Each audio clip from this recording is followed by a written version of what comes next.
蒲楚之战第8章，遗书吐真言。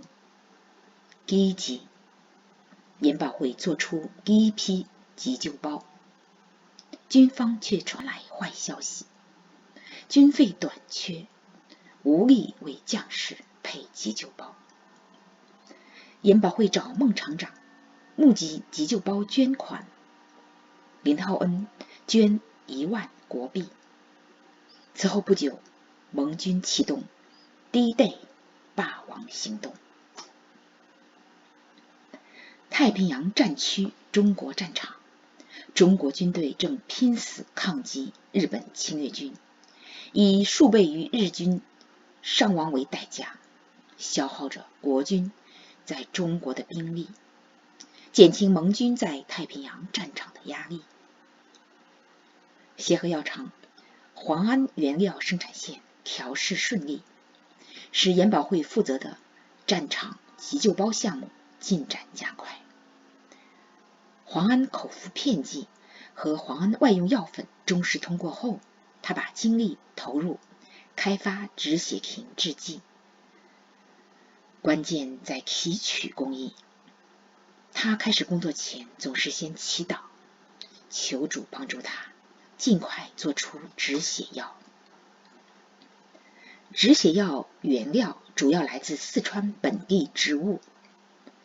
协和药厂对面就是长江北岸渝中半岛楚奇门码头，四川云贵地区植物药材就在这个码头中转集散。仔细灌种，止血药、川乌等含止血成分的药材价廉货源充足。研保会连续数月加班，周末常在实验室待半天。一天夜里，他梦见自己在药材堆里找东西，四周都是试管和药瓶。忽然传来呻吟声，他循着声音过去，走到淞沪战场泥泞的壕沟和稻田旁，只见沟里、田里躺满血肉模糊的伤兵，其中有位穿飞行制服的军官，竟是他的未婚夫徐永道。尽管他满脸是血，他还是一眼就认出他来。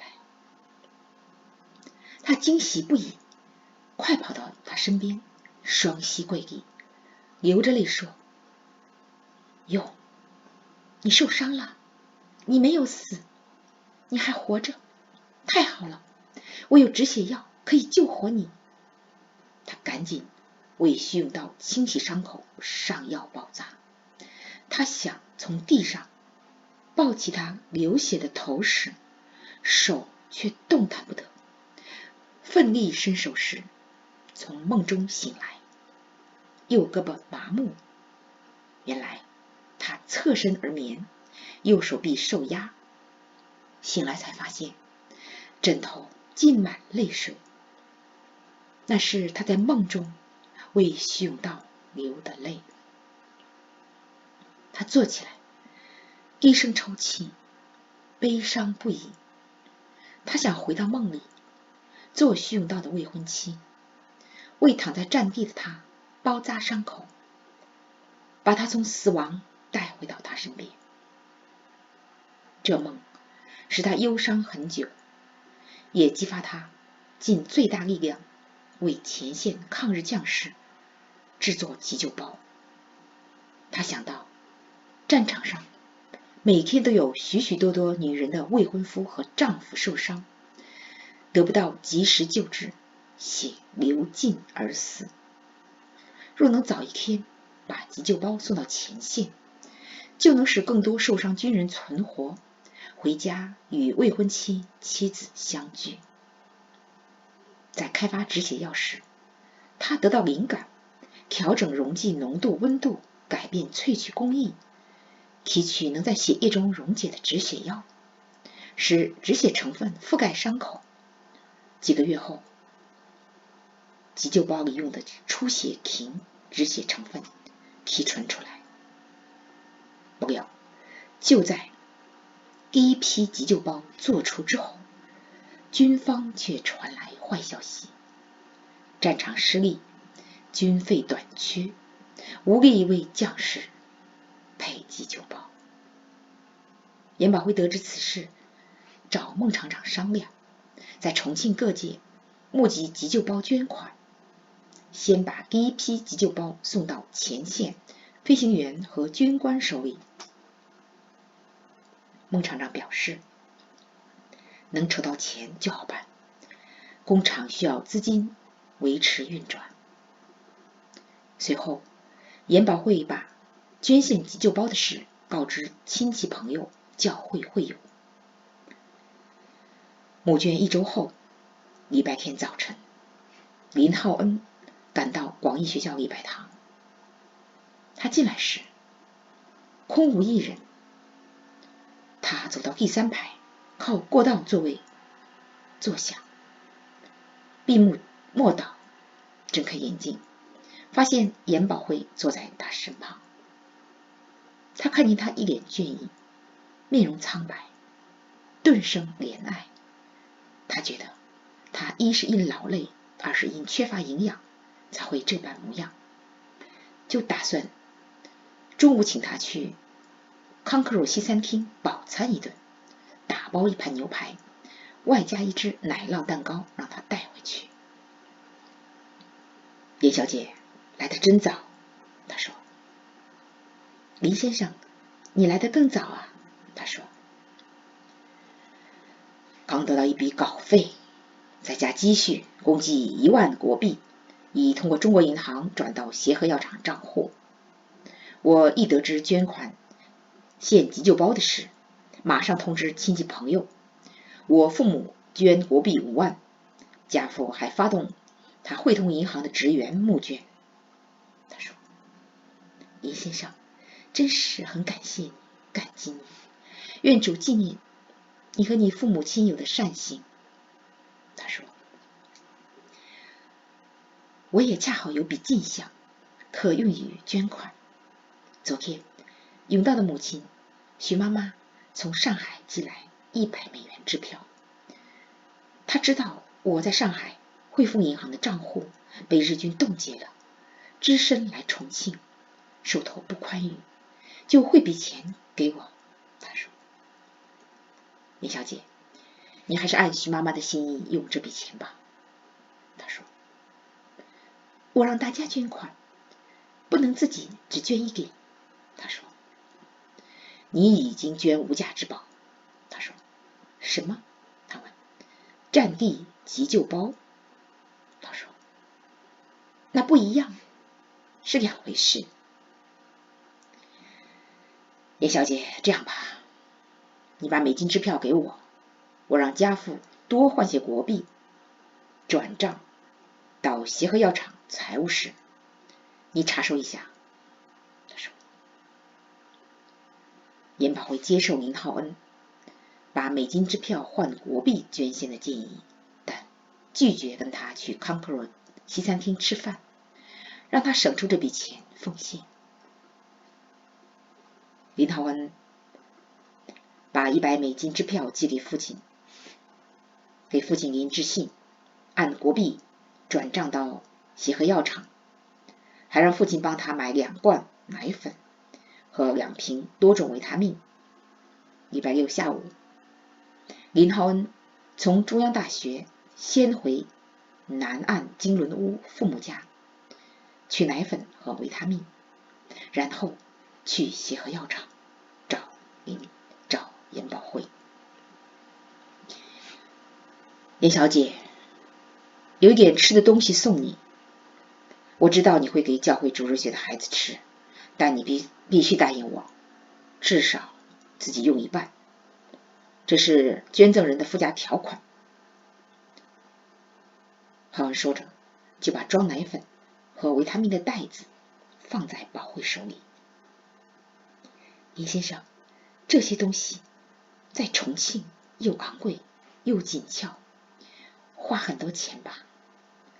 他一边问，一边取出袋子里的维他命瓶子，读着上面的英文说明书。这是家父通过特殊渠道搞的，价钱的事不必多虑。他说：“真是感谢令尊，我却无法报答他。”他说：“你为抗战制药是有功之臣，为功臣奉献区区食品，何足挂齿。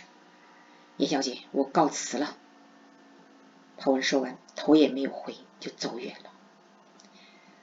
他很想回头看一眼，他是否目送他，但是克制了，没有回头，快步离开。没有碰上陈本夫，他心里很高兴。宝慧静静站着，目送他远去。他对浩文有说不出的感激，也有一种莫名的愧疚。他深知他心里有他，但他对他没有对徐永道和陈本夫的那种感觉。看着林浩恩的背影，他意识到该为他祷告，求主为他预备真爱他、敬重他、顺服他的太太。从那天起，他就开始为他的婚事祷告。第一批急救包送到中国战区抗日前线不久，民国33年，也就是1944年6月6日这一天，盟军启动开辟欧洲第二战场的霸王行动 Operation Overlord， 这天代号为 D-Day， 就是第一日。第一日，欧洲战场15万海陆空盟军突然渡过英吉利海峡，在法国北部诺曼底5个潮汐时刻不同的滩头登陆。林浩恩的弟弟林义恩与20多位正在英国受训的中国海军军官，随英国军队一起参加这次有史以来最大规模的2栖登陆战。盟军诺曼底登陆，在法国激战2月，8月25日占领巴黎，德军投降。自由法国抵抗组织领袖戴高乐将军宣布法国临时政府成立。诺曼底登陆9天后，为占领距日本东京最近的空军基地，是 B-29 超级堡垒轰炸机对日本本土实施惩罚性轰炸，夺取日军占领的菲律宾群岛、卡洛琳群岛并周围海域制海权。美军派出有535艘军舰，12万7千人，其中7万7千是海军陆战队员的有史以来最大舰队，开往日本中太平洋地区防御重地绝对国防圈马里亚纳群岛中心岛屿塞班岛。7万1千登陆美军，3万1千守岛日军。24天血海苦战后，美军3426人战死或失踪，10364人受伤，终于把星条旗插到塞班岛。日军阵亡24000，自杀5000，被俘900多，平民死2万2千。其中的老弱妇孺大部分因顺从天皇6月底通过的东条英机发的旨意自枪而死。平民被告知他们自杀后待遇视同阵亡日军。登陆美军目睹母亲抱着孩子喊着天皇万岁跳崖投海。战斗结束前几天，还有上千日本平民投海而死。无名悬崖因为成了自枪者的亡命崖而被称为自杀崖。跳崖者都高喊万岁，就是万岁的意思。美军就为这崖取名万岁 Cliff， 万岁崖。今天就到这里了，多谢各位收听、收看、订阅。